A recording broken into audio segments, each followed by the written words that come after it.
cosmic portals and stargates. Hello. Many ancient cultures clearly stated that their gods and kings used portals and stargates to travel between celestial locations. However, when we read these accounts today, we often doubt if they really meant what they said, and casually relegate their words to mere religious symbolism or fictitious cultural myths. In the ancient days, these travels were a reality, but over time they became myths illustrated in symbols and cross-culturally as represented by serpents, lotus flowers, stairways, and doorways. Some cross-cultural myths connected to interdimensional stargates and portal opening have been considered by scholars to represent pole myths connected to the precession of equinoxes. One such example is the story of the churning of the Milky Oceans called Sagamanthan in Hinduism. The story involves the search for Amrita, or the drink of immortality.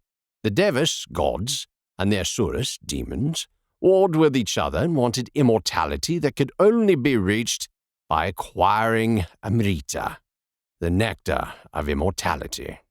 When the gods went to the god Vishnu to inquire about obtaining Amrita, Vishnu told them that they had to churn the Milky Ocean together with their enemies. The gods and demons worked together, first coiling a huge snake around Mount Mandara, the center of the universe. With Lord Vishnu on the top of the turning rod and a tortoise at the bottom, they used the snake as a churning rope.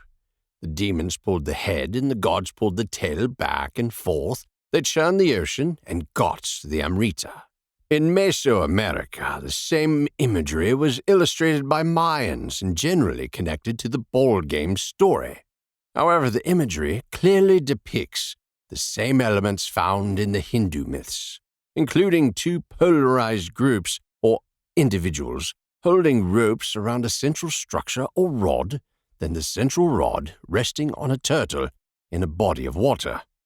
This same imagery again depicted by Egyptians and is commonly called the scimitar and commonly understood to represent unification of Upper and Lower Egypt. Here, the two polarized individuals are Horus and Seth, representing the positive and the negative opposing forces, pulling a rope coiled around a Djed pillar, serving the role of the churning rod. The Djed pillar is similar to the Hindu Mount Mandara for Hindus, and the sacred tree for Mayans, and also serves as an axis mundi, or world pillar and ladder to heaven. Did the churning rod and tree of life represent a toroidal vortex found in the center of the Milky Way in the form of a black hole or central sun? And are these myths symbolic stories, telling us how ancient cultures opened portals and stargates to travel through the sun to the center of our galaxy? Somebody wise said, in order to understand mysteries of the ancient past, we must first let go of our deeply held arrogance, that we are the most advanced culture that has ever existed on this planet. There are natural and man-made stargates, as well as internal and external stargates. Several locations on Earth are considered to be natural portals or stargates. These include Hayumarca in Peru, the Ziggurat of Baghdad, Göbekli Tepe in Turkey, the Great Pyramid of Giza in Egypt, Glastonbury, UK, Sedona, Arizona, to mention a few. Many natural stargates open and close according to time, planetary and galactic movements, and cycles and consciousness. The artificial stargates utilize technology to push matter through natural portals like the sun, or to rip open the fabric of space for travel.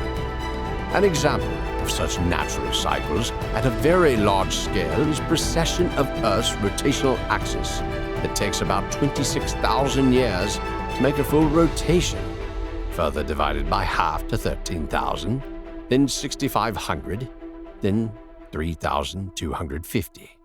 Even smaller cycles, like the 11-year solar cycle, presents periods of greater portal openings because of high solar activity.